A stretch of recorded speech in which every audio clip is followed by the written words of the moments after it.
Astaghfirullah. Bismillahirrahmanirrahim. Assalamualaikum warahmatullahi wabarakatuh.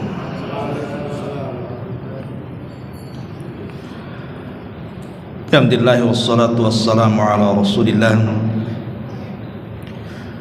wa ala alihi wa sahbihi wa mawalah wa la hawla wa la quwwata illa billahi wa ba'du. Alhamdulillah, segala puja dan puji hanya milik Allah subhanahu wa ta'ala. Salawat dan juga salam kita hadiahkan kepada Rasul kita Nabi besar Muhammad sallallahu alaihi wa ala alihi wasallam. Karena suasana masih bulan Muharram dan malam ini masuk pada malam ke-10 bagi yang ikut pemerintah dan juga Muhammadiyah. Adapun dari Nahdlatul Ulama saya dengar hari Rabu. Tapi tidak perlu jadi polemik karena penentuan bulan itu kan ditentukan dengan menggenapkan dan mengganjilkan.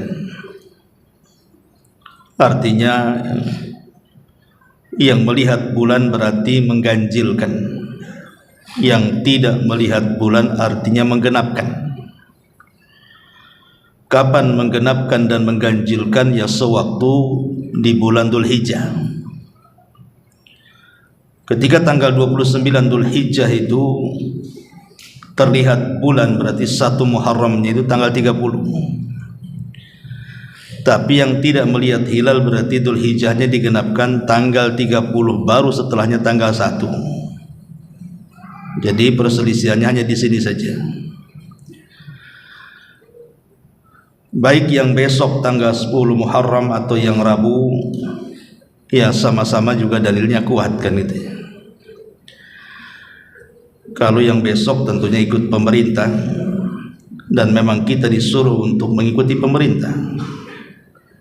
Tapi sisi lain juga yang melihat hilal memang begitu juga dalilnya. Kita disuruh melihat hilal. Kita tidak akan bicara soal polemik, tapi yang jelas adalah seseorang dianjurkan berpuasa di tanggal 10 Muharram ini. Pembahasan di malam hari ini karena teringat tanggal 10 Muharram, maka kita akan mengkisahkan satu kisah yang terjadi di tanggal 10 Muharram ini. Dan kisah ini tentu sangat menyayat hati dan sangat menyedihkan.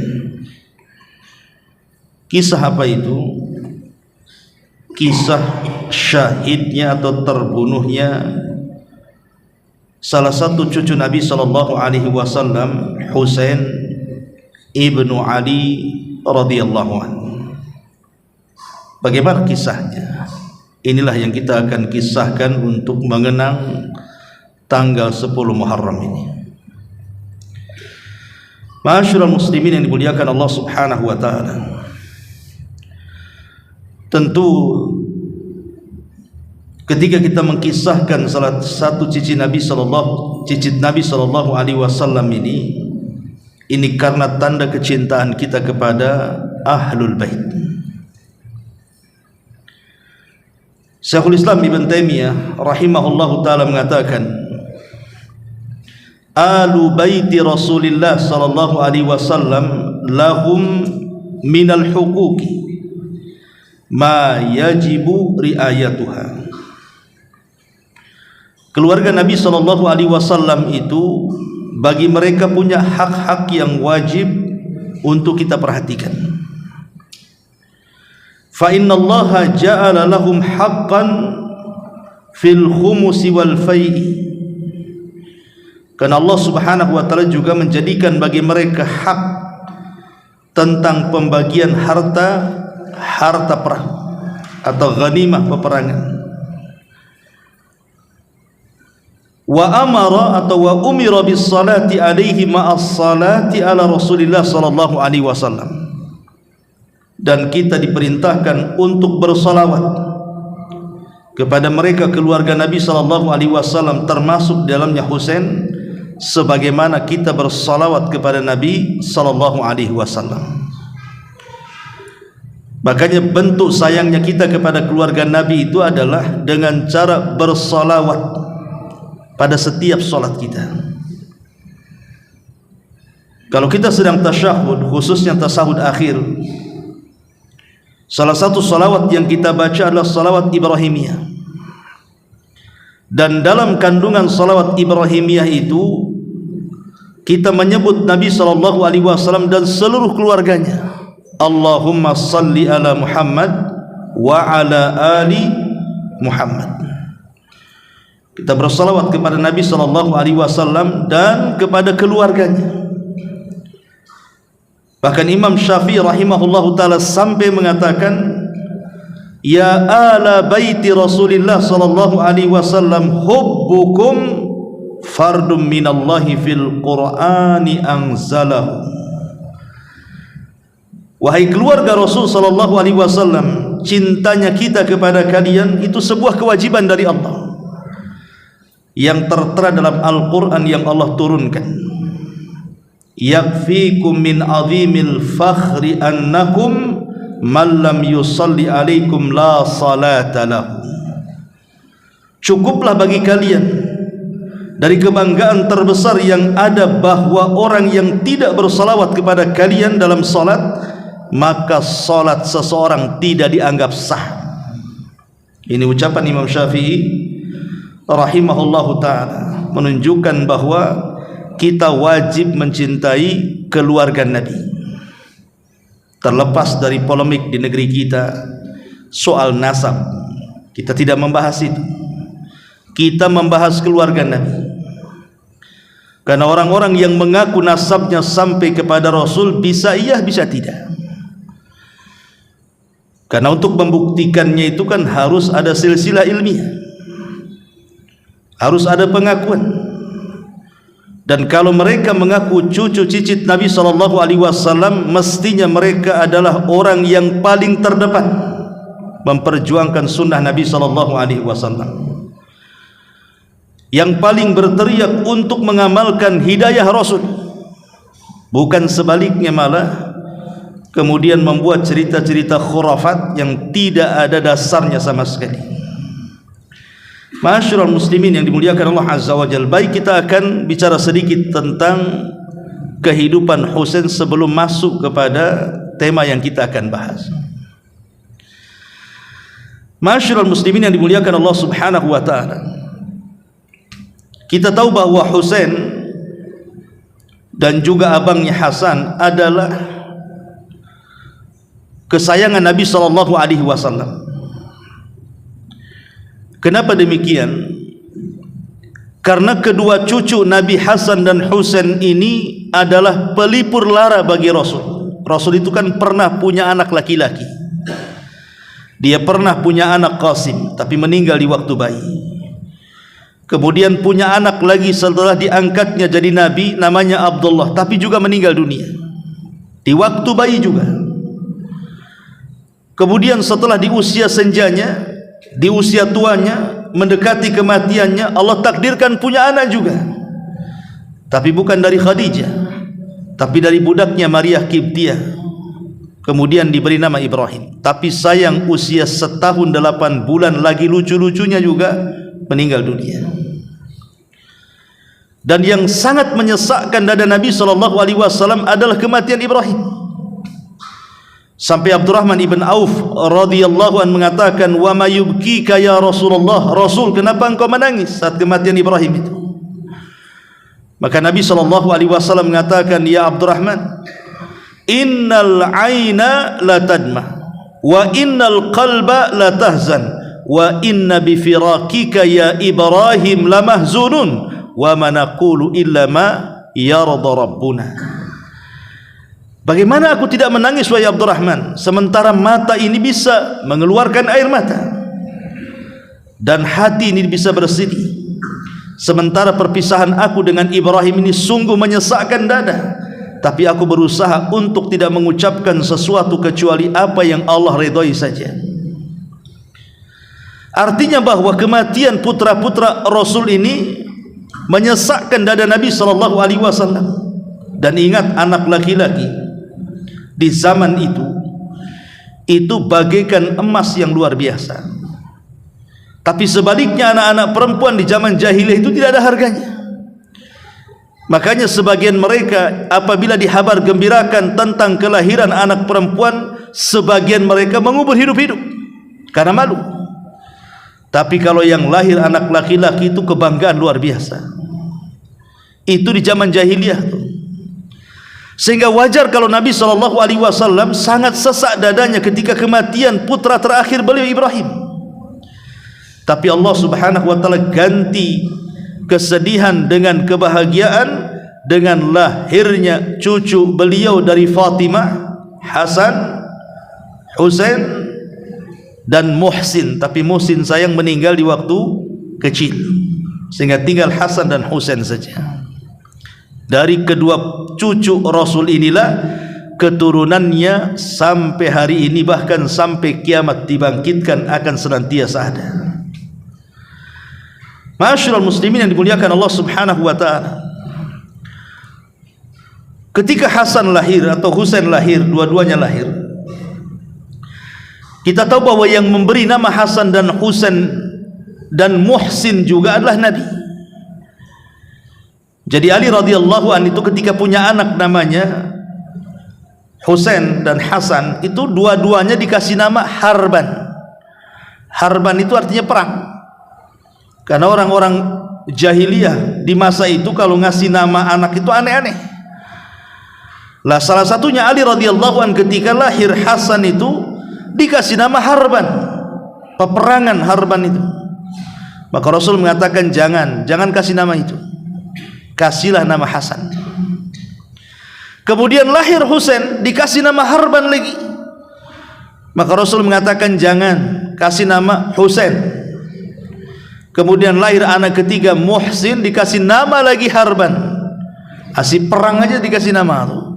Tapi Nabi mengatakan jangan kasih nama Muhsin, karena aku teringat dengan Nabi Harun ketika memberi nama anaknya Sobar, Sobur dan Mubashir. Jadi Rasulullah SAW teringat Nabi Allah Harun alaihi salatu wassalam, kemudian memberi nama cucu-cucunya dengan nama yang mirip-mirip, Hasan, Husain dan Muhsin. Ma'asyiral muslimin yang dimuliakan Allah Subhanahu wa taala, lahir saja di usia 7 hari. Maka Nabi SAW kemudian mengakikahi Hasan dan Husain ini. Dan itu disebutkan dalam sebuah riwayat, aqqa anil Hasani bi kabshin wa anil Husaini bi kabshin. Nabi SAW pernah mengakikahi Hasan dengan 1 kambing dan mengakikahi Husain dengan 1 ekor kambing. Walaupun dalam riwayat yang lain Nabi SAW menganjurkan anak perempuan 1 kambing, anak laki-laki 2 kambing. Dan tentu bahwa ucapan Nabi SAW lebih utama dibandingkan perbuatannya. Perbuatan Rasul mengakikahi Hasan dan Husain 1 kambing 1 kambing. Tapi ucapan Rasul mengatakan perempuan 1 kambing, laki-laki 2 kambing. Dan al-qawlu muqaddamun 'alal fi'li. Itu kaidah. Ucapan itu lebih diutamakan dibandingkan perbuatan. Artinya kalau kita punya anak laki-laki ya 2 kambing, kalau perempuan 1 kambing. Dan di sini ada pelajaran dari Nabi SAW kepada kita. Kenapa kemudian Nabi SAW mengakikahi keduanya? Karena kita tahu bahwa akikah ini sangat penting, karena terkait dengan tergadaikannya seorang anak memberikan syafaat kepada orang tuanya. Rasul mengatakan kullu ghulam murtahanun bi aqiqatihi. Setiap orang itu tergadaikan syafaatnya dengan akikahnya. Jadi Nabi SAW tidak mau Hasan dan Husain ini terhalang untuk memberikan syafaat kepada kedua orang tuanya. Makanya Nabi mengakikahi keduanya. Dan ini pelajaran bagi kita, kalau kita memiliki kesanggupan, akikahi anak kita supaya tidak terhalang syafaat mereka dengan kita. Ma'asyiral muslimin yang dimuliakan Allah Subhanahu wa taala. Adapun masa kanak-kanak Hasan dan Husain, ya samalah dengan kita juga. Artinya tidak ada yang berbeda. Sebagaimana anak-anak yang bermain, ya jalan, ya lari, menangis, tertawa, itulah Hasan dan Husain layaknya anak-anak yang lainnya. Cuman bedanya tentu dia memiliki nasab yang luar biasa yang kita tidak punya. Bagaimana tidak agungnya Husain ini dan juga abangnya Hasan? Pertama, ibundanya Fatimah. Siapa yang tidak kenal Fatimah? Fatimah adalah satu dari empat wanita terbaik dunia yang disabdakan Nabi SAW, kamula minar rijali kathirun walam yakmul minan nisa illa arbah. Laki-laki sempurna itu banyak, tapi perempuan sempurna itu tidak banyak kecuali hanya 4 orang. Kemudian Rasul menyebutkan dari zaman ke zaman, pertama Asia bintu Muzahim, istri daripada Fir'aun. Kemudian yang kedua Maryam bintu Imran, ibunda Isa bin Maryam. Kemudian yang ketiga Khadijah bintu Khuwailid, istri Nabi SAW. Dan yang terakhir Fatimah, putri Nabi SAW. Jadi Husain memiliki ibunda satu di antara 4 wanita terbaik dunia. Dan ingat, ibunda Husain, Fatimah, kelak di sorga akan menjadi pemimpin para wanita. Itu dari segi ibunya. Sekarang ayahnya Ali bin Abi Thalib radhiyallahu anhu. Siapa yang tidak kenal Ali bin Abi Thalib? Satu di antara khulafaur rasyidin yang keempat setelah Abu Bakar, Umar, Utsman, kemudian Ali. Satu di antara 10 sahabat yang disebutkan satu redaksi hadis al-mubasysyiruna bil jannah, orang-orang yang dijanjikan masuk surga. Dan Ali radhiyallahu anhu adalah ibnu ammi Nabi SAW. Dia putra daripada pamannya Rasul, artinya sepupu dengan Nabi. Dan Ali radhiyallahu anhu juga anak angkat Nabi SAW. Ma'asyiral muslimin yang dimuliakan Allah Subhanahu wa taala. Adapun kakeknya Sayyidu al-Anbiya, pemimpinnya para nabi.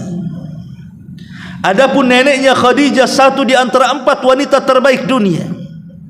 Adapun dia sendiri Hasan dan Husain, Husain sendiri adalah pemimpin kita kelak pada hari kalau Allah takdirkan kita masuk surga. Karena Rasul mengatakan sayyida syababi ahlil jannah, Hasan dan Husain itu akan menjadi pemimpin para pemuda di surga.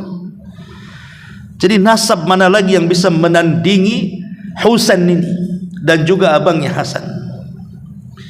Ma'asyiral muslimin yang dimuliakan Allah Subhanahu wa taala. Adapun sifat-sifatnya, Hasan dan Husain ini sangat mirip dengan Nabi SAW. Dijelaskan oleh Ali sendiri, kanal Hasanu ashbahun nas bi Rasulillah SAW min jihati min wajhihi ila surratihi, wa kanal Husain ashbahun nas bi Rasulillah sallallahu alaihi wasallam min ma asfala min dzalik. Kata Ali radhiyallahu anhu, adapun Hasan itu dari pusar ke atas itu persis dengan Nabi. Adapun Husain dari pusar ke bawah. Jadi kalau seandainya kedua manusia ini dikumpulkan, maka itulah Nabi sallallahu alaihi wasallam. Karena Ali mengatakan Hasan lebih mirip dengan Rasul dari pusar ke atas, Husain lebih mirip dengan Rasul dari pusar ke bawah.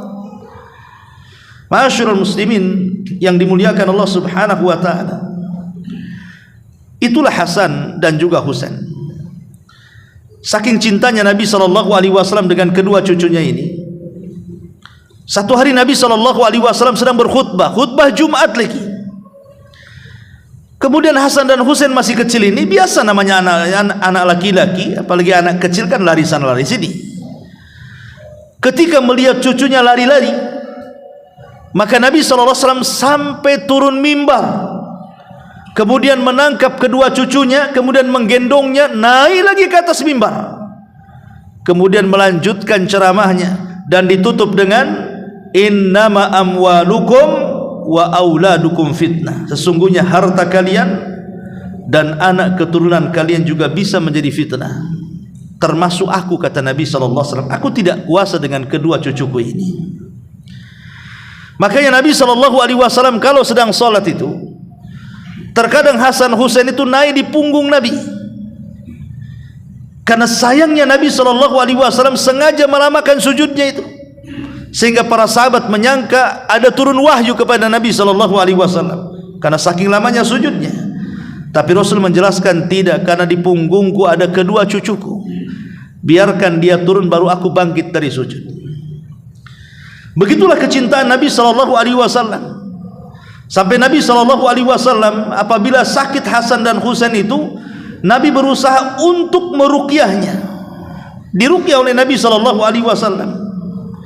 Sebagaimana hadis yang masyhur di mana Nabi SAW meruqyah keduanya dan mengatakan, a'udzu bikalimatillahi tammati min syaitanin wa hammah. Aku berlindung dengan kalimat-kalimat Allah, Al-Quran maksudnya, dari setan-setan yang jahat yang akan menguasai kedua cucuku ini. Begitulah perhatian Nabi SAW kepada Hasan dan juga Husain. Masyarul muslimin yang dimuliakan Allah Azza wa Jalla, ketika Nabi SAW sedang menggendong Hasan dan Husain ini, maksudnya di bahunya, kemudian ada seorang sahabat nyeletuk dan mengatakan, Rasul, apakah engkau mencintai keduanya? Maka Nabi SAW dalam hadis Abu Hurairah mengatakan, Allahumma inni uhibbuhu fa ahibbahu. Ya Allah, aku sangat mencintai dia, maka cintailah dia. Wa ahbib man yuhibbuhu, dan cintai siapapun yang mencintai dia. Lihat, Rasul sedang menggendong Husain, meminta kepada Allah, ya Allah, aku sangat mencintai dia, tolonglah cintai juga dia, dan cintai siapapun yang mencintai dia. Artinya kalau kita mencintai Husain, berarti masuk dalam doa ini kita akan mendapatkan kecintaan Allah Subhanahu wa taala dari doa Nabi SAW.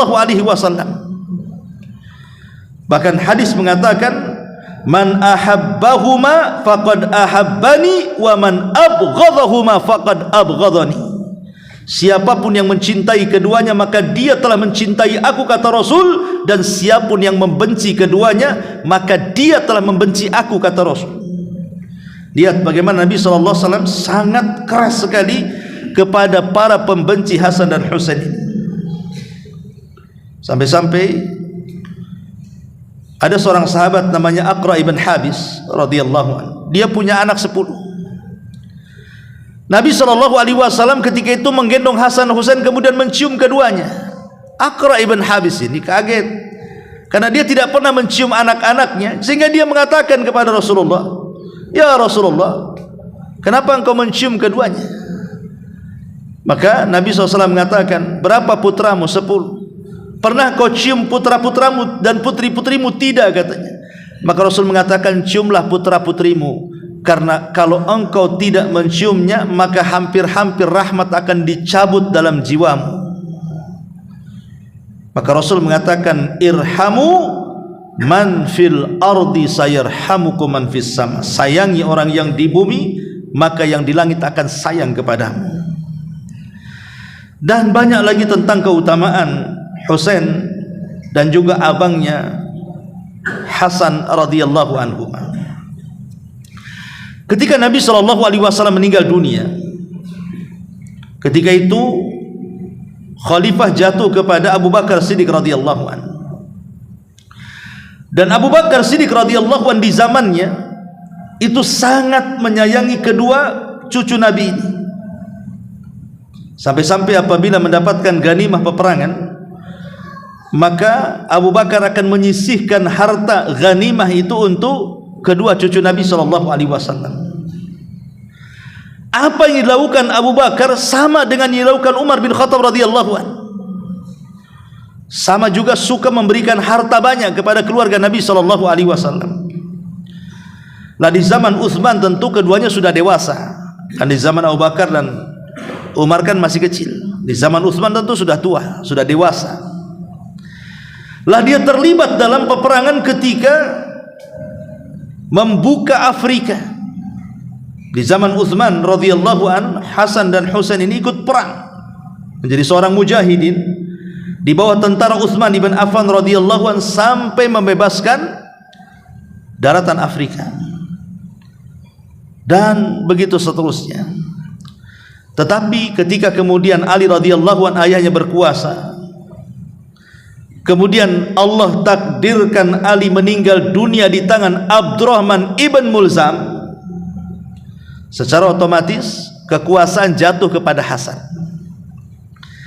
Tapi Hasan itu tidak lama berkuasa, menjadi khalifah Ar-Rashidah ini hanya 6 bulan. Karena setelah Hasan berkuasa, rupanya pasukan Ali radhiyallahu an bangkit kembali dan pasukan Muawiyah bangkit kembali, kemudian hendak berperang. Karena kan sebelumnya bapaknya dengan Muawiyah itu ada konflik tentang terbunuhnya Utsman. Jadi Utsman ketika terbunuh oleh kelompok Sabaiyah itu, 5.000 anak muda yang tergabung dari anak-anak muda Kufah, anak-anak muda Mesir, anak-anak muda Basrah. Akhirnya mereka pun datang ke Madinah di musim haji dengan terakhir melakukan pembunuhan dengan cara sadis kepada Utsman ibn Affan. Meninggal sedang membaca Quran dan sedang berpuasa di usia 80 tahun lebih, sudah tua.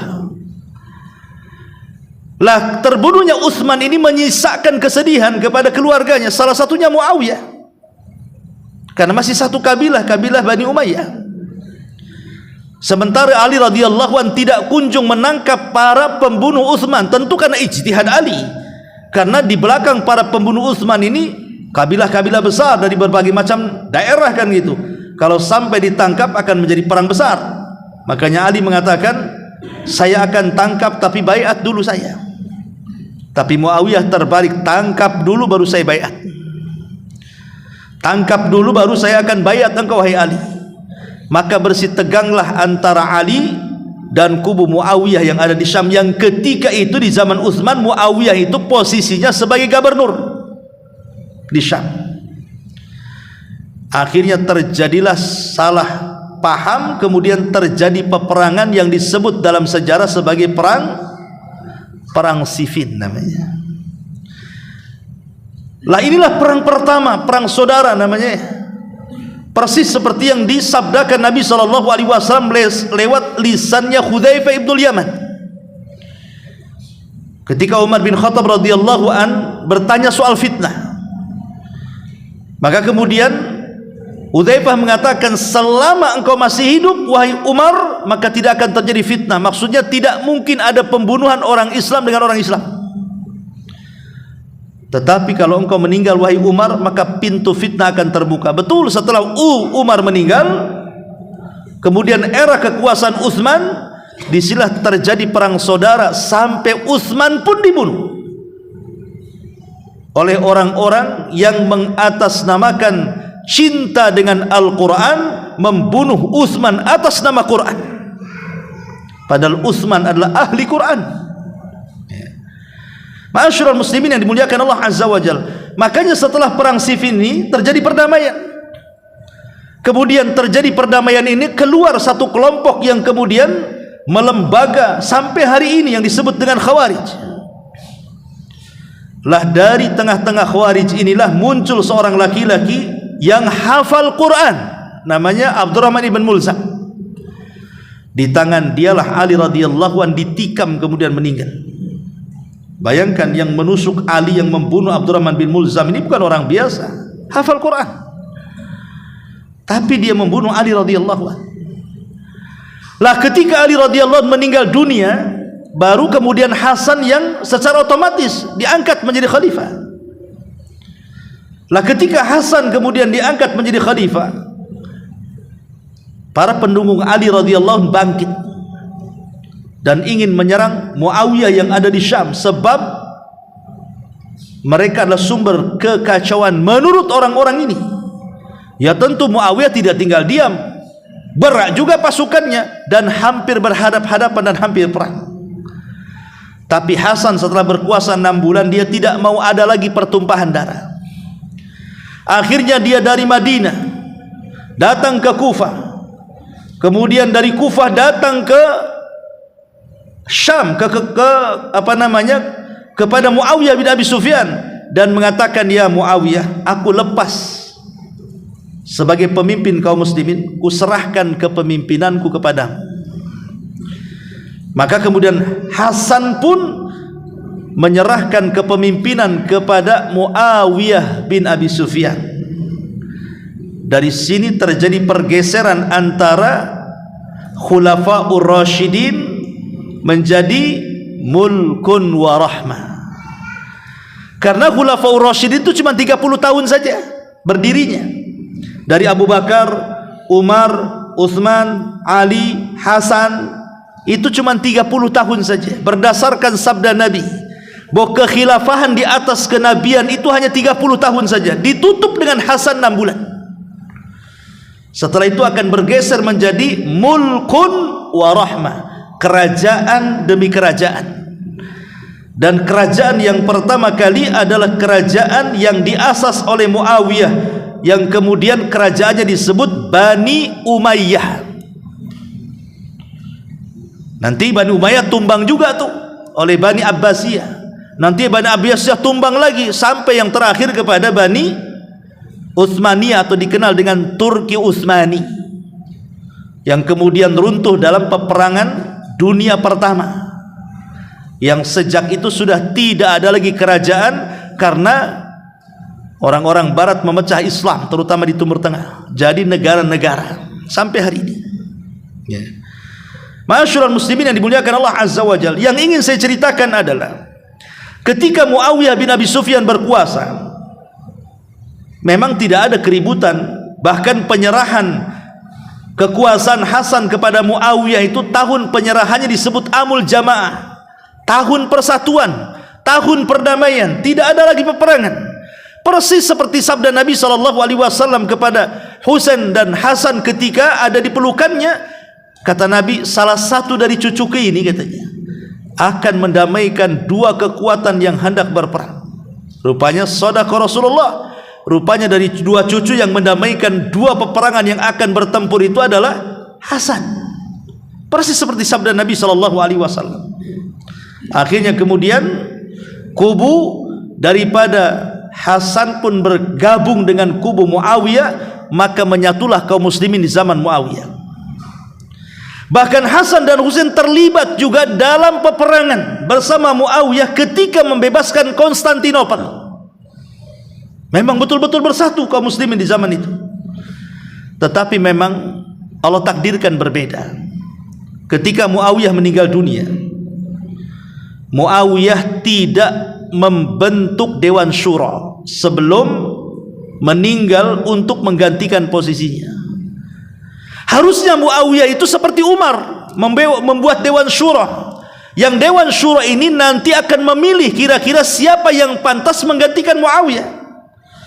Tapi Muawiyah mengesampingkan itu semua, langsung menunjuk putranya Yazid untuk memegang tahta setelah kematiannya. Ini yang jadi polemik. Inilah terjadinya fitnah. Sejarah Husain terbunuh itu dari sini mulainya, di mana Muawiyah entah karena urusan politik langsung memilih putranya Yazid. Dan ingat, Muawiyah tidak punya anak kecuali Yazid. Kenapa alasannya? Karena kita tahu bahwa ketika Abdurrahman ibn Mulzam dengan kawan-kawannya hendak membunuh Ali itu, mereka rapat di Mekah. Mereka menyasar kepada 3 sahabat yang akan mereka bunuh dalam satu malam. Pertama Ali radhiyallahu an, yang kemudian Amr bin As, kemudian Muawiyah bin Abi Sufyan. Itu target Khawarij. Adapun kemudian Ali berhasil mereka bunuh di tangan Abdurrahman ibn Mulzam. Adapun Amr ibn As lolos dari pembunuhan karena ketika itu dia sedang sakit. Sementara sebagai ganti mengimami sholat subuh, dia ganti orang lain. Orang yang gantinya itu yang dibunuh. Sementara Muawiyah sempat berkelahi, kemudian terluka, dan lukanya kata dokter tidak bisa disembuhkan. Artinya dia tidak akan punya anak lagi. Sembuh tapi tidak punya anak lagi kecuali Yazid, putranya itu Yazid bin Muawiyah itu. Ya. Lah Yazid bin Muawiyah ini tiba-tiba ditunjuk langsung. Harusnya Muawiyah itu membuat Dewan Syuro. Kenapa? Karena banyak sahabat yang masih hidup, sementara Yazid itu bukan sahabat, dia tabi'in. Karena di zaman itu masih ada sahabat-sahabat senior yang masih hidup. Ada Abdullah ibn Umar masih hidup, ada Anas ibn Malik masih hidup, ada Abdullah ibn Zubair masih hidup, termasuk Husain masih hidup. Dan Husain terbaik. Harusnya Muawiyah meninggal, Husainlah menjadi pemimpin setelahnya. Tapi entah kenapa Muawiyah, mungkin karena ada unsur politik, memilih Yazid pula dan memaksa seluruh kaum muslimin dimanapun mereka berada untuk membaiat putranya Yazid. Akhirnya karena ketakutan ya banyak manusia berbaiat, tapi sayang ada dua tokoh besar tidak mau baiat. Husain tidak mau baiat dan Abdullah ibn Zubair tidak mau baiat, dipaksa pun tak mau baiat. Akhirnya kemudian keduanya lari dari Madinah ke Mekah dan bersembunyi di Mekah. Lah orang-orang Kufah yang dekat dengan ibu kota itu, mereka memang tidak suka dengan Yazid, sama sekali tidak suka menjadi pengganti daripada Muawiyah. Itu di ibu kota tuh. Ketika orang-orang yang ada di ibu kota itu di Kufah mendengar bahwa Husain tidak berbaiat, Abdullah ibn Zubair tidak berbaiat, akhirnya mereka ingin supaya Husain itu yang memegang kekuasaan dan mengambil alih kekuasaan dan menumbangkan Yazid bin Muawiyah. Itu tujuan orang-orang Kufah tuh. Dari situlah mereka ngirim surat dari Kufah ke Madinah. Dikirim surat. Suratnya bukan satu dua surat, sampai ratusan surat. Ingat di zaman itu ngirim surat jangan seperti sekarang pakai WA, tidak. Zaman kita masih kecil-kecil saja ngirim surat itu, kalau dapat surat udah bahagia luar biasa. Kadang-kadang ngirim surat tak sampai-sampai salah alamat. Kadang-kadang balik lagi alamatnya gak jelas. Kan itu. Zaman itu kan gitu ya. Saya masih ingat waktu saya di pesantren dulu itu, kalau dapat surat dari saudara, dari orang tua, wah senang itu, sampai sembunyi itu bacanya tuh, sampai disimpan gitu ya, kalau isinya bagus gitu. Kalau isinya jelek dirobel. Tapi seperti itu surat menyurat itu di zaman itu sangat luar biasa. Awalnya Husain tidak percaya, sebanyak itu surat datang ke Madinah meminta agar Husain datang ke Kufah dan siap dibaiat untuk menggulingkan kekuasaan Yazid. Tapi karena terus-terusan tiap hari ada surat, yakinlah terpengaruh Husain dengan surat ini. Tapi akhirnya Husain pun mengirim saudaranya namanya Muslim ibn Uqail atau ibn Aqil rahimahullahu ta'ala. Muslim ibn Aqil ini masih keluarganya, diutus oleh Husain, coba Muslim kau berangkat ke Kufah sana, ke Syam. Benar enggak bahwa orang-orang Kufah itu meletakkan loyalitasnya kepada saya, tidak kepada Yazid? Karena ini kan di ibu kota masalahnya, di Jakartanya lah bahasa kita ya. Akhirnya Muslim bin Aqil pun berangkat ke Kufah. Sampai di Kufah dikira dia Husain, semua berbaiat. Dari situ bahwa surat itu benar adanya. Mereka ingin Husain itu yang menggantikan Yazid. Sampai akhirnya kemudian berhasil mengumpulkan sampai 5.000 manusia di Kufah itu. Coba bayangkan, kemudian menyerbu, melakukan demonstrasi lah bahasa kitanya, ke istananya Yazid, apa namanya, orang-orangnya Yazid bin Muawiyah. Di situ ada namanya Ubaidillah ibn Ziyad. Itu kaki tangan daripada Yazid bin Muawiyah, namanya Ubaidillah ibn Ziyad, yang ketika itu menjadi gubernur Kufah. Tetapi Ubaidillah ibn Ziyad ini pandai dia, sudah tahu nih gerak-gerik gak bagus nih, ini akan terjadi pemberontakan kepada Yazid. Akhirnya kemudian Ubaidillah ibn Ziyad membuat trik bagaimana caranya kemudian loyalitas mereka kepada Husain diputus di tengah jalan sebelum Husain datang. Dengan cara apa? Dibuatlah serangan fajar. Tahu serangan fajar? Dikasih duit banyak-banyak ya. Kasih sembako, kasih apa gitu kan. Kalau sekarang pakai sembako lah kan. Ya zaman dulu ndak pakai duit supaya loyalitasnya berganti kepada Yazid. Politik, money politik pun udah ada tuh zaman tuh. Bukan sekarang aja, rupanya niru-niru juga gitu orang sekarang ini, niru-niru Ubaidillah ibn Ziyad yang membunuh Husain tuh. Ya. Akhirnya kemudian dari 5.000 orang Kufah itu bisa belot, lo bayangkan, gara-gara money politik itu. Jadi ketika kemudian Muslim bin Aqil ini sholat subuh yang tadinya di belakangnya 5.000 pengikutnya, ketika salam sempurna ke kiri itu assalamualaikum, assalamualaikum, pas tengok ke belakang tidak ada lagi 5.000, sisanya 3 orang. La ilaha illallah. Dan 5.000 orang yang berbaiat itu sisanya 3 orang aja. Yang 3 orang ini kemudian pergi satu-satu, akhirnya tidak ada dia pengikutnya. Makanya kemudian dia takut Husain ini ketipu, dia langsung kirim surat, jangan datang ke Kufah, jangan sampai datang, karena orang-orang Kufah itu para pengkhianat. Kemudian dia ditangkap oleh Ubaidillah ibn Ziyad, kemudian dibantai. Ini Husain tidak tahu kalau saudaranya Muslim bin Aqil sudah terbunuh di tangan Ubaidillah bin Ziyad nih. Ya zaman dulu pakai apa informasinya kan?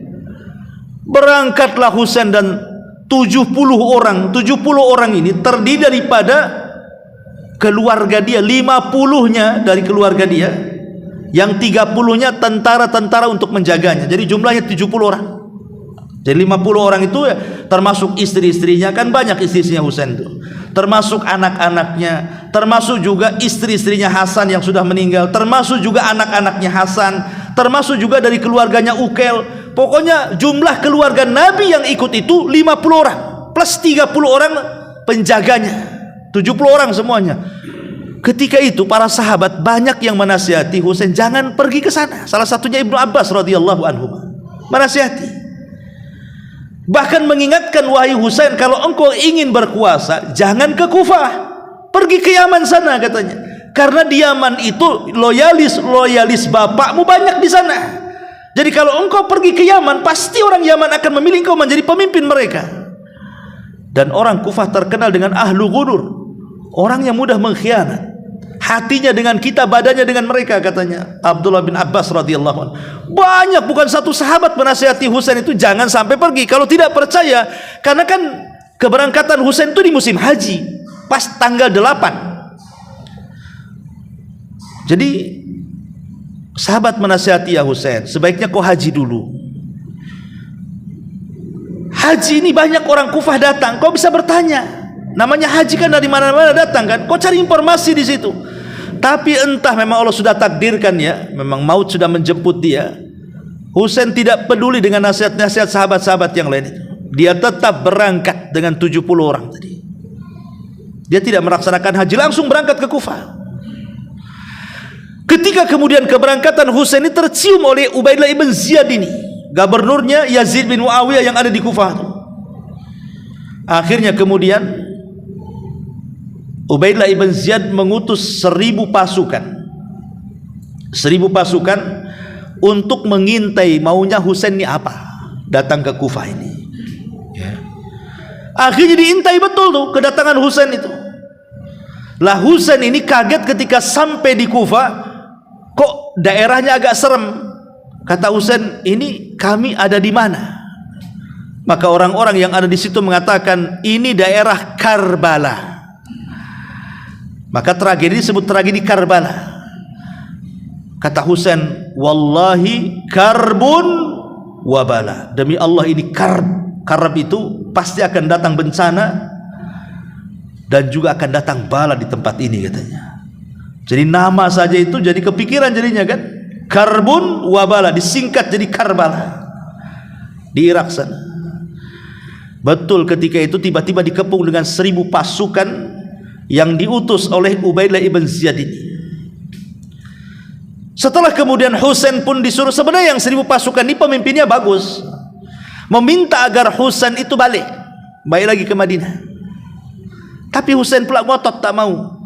Yang ngotot itu keluarga Muslim bin Aqil, karena merasa ayahnya ataupun kerabatnya dibunuh. Dia mau minta balasan darah, makanya tidak mau balik. Husain ini sebenarnya mau balik ke Madinah, tapi karena keluarga Muslim bin Aqil yang terbunuh itulah minta supaya darahnya Muslim bin Aqil itu diselesaikan. Ini kisah siapa membunuhnya. Tiba-tiba kemudian datang pasukan yang lebih banyak daripada itu, 4.000 pasukan. Jadi kalau digabung jadi 5.000 pasukan tuh, melawan 30 orang. Cemana bisa menang? Ya. Masyarul muslimin yang dimuliakan Allah Azza wa Jalla.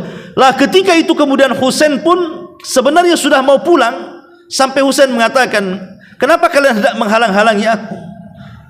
Kalau kalian tidak setuju keberadaan di Kufah, kata Husain, tidak apa-apa, pilihlah dengan 3 pilihanku, katanya. Pertama, biarkan aku pulang ke Madinah.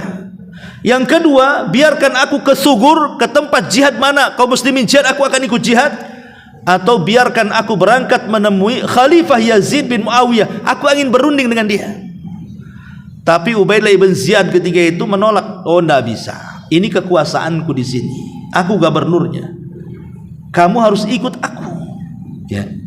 Akhirnya entah siapa yang memulai. Akhirnya malam itu tepat pada tanggal 9 Muharram, maka Husain itu sudah merasakan hal-hal yang tidak enak. Makanya malam itu dia habiskan dengan qiyamul lail, dengan membaca Quran, dan seluruh pasukannya, keluarganya disuruh malam itu begadang salat malam, meminta fatwa kepada Allah Subhanahu wa taala.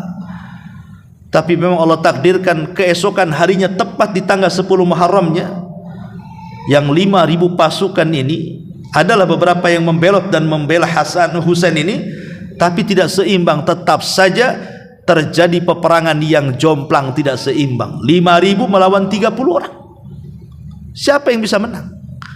Yang 70 orang ini pun di situ banyak wanitanya, tidak ikut perang, banyak anak-anaknya. Sehingga akhirnya semua putra-putra Husain tidak ada yang selamat dalam peperangan ini. Semua meninggal kecuali 1 orang, namanya Husain ibnu Ali ibnu Husain ibnu Abi Talib, atau kunyahnya dikenal Zainul Abidin. Itu satu-satunya putra Husain yang selamat tuh, Zainul Abidin, Husain ibn Ali.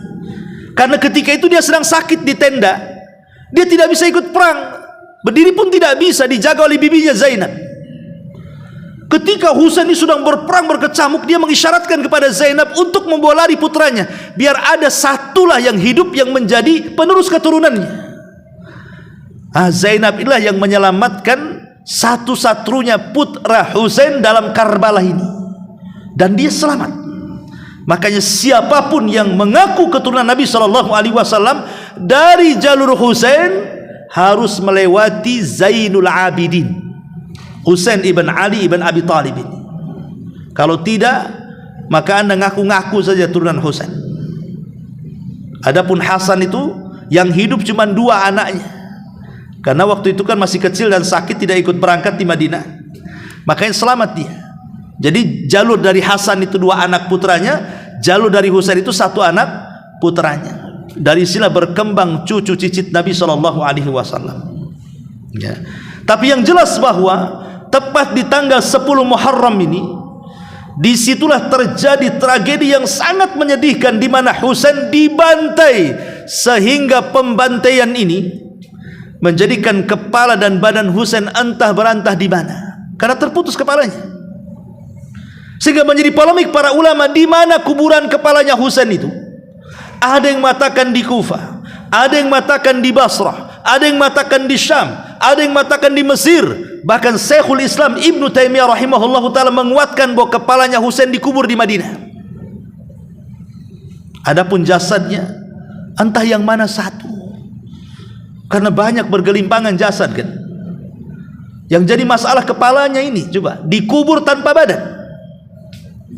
Bagaimana kita tidak sedih, tidak menangis gitu ya, kalau seandainya pembunuhan sesadis ini kepada cucu Nabi SAW. Luar biasa ini sadisnya orang-orang Kufah Ubaidillah ibn Ziyad ini.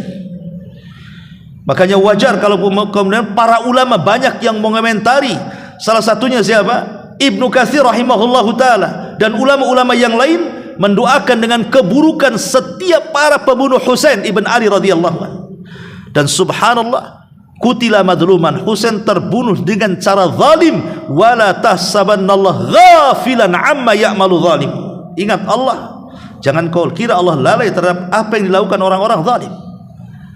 semua para pembunuh Husain semua meninggal dalam kondisi tidak baik yang terlibat dalam pembunuhan itu. Karena kemudian era setelahnya ada pasukan disebut pasukan Awabin, pasukan orang-orang yang bertobat, yang konon dulunya mereka yang ngirim surat ke Kufah, dari Kufah ke Madinah. Ketika Husain datang mereka tidak bisa apa-apa. Setelah meninggal baru mereka kemudian bangkit dan mencari para pembunuhnya, disebut pasukan Awabin itu, yang kemudian mencari siapapun para pembunuh Husain itu.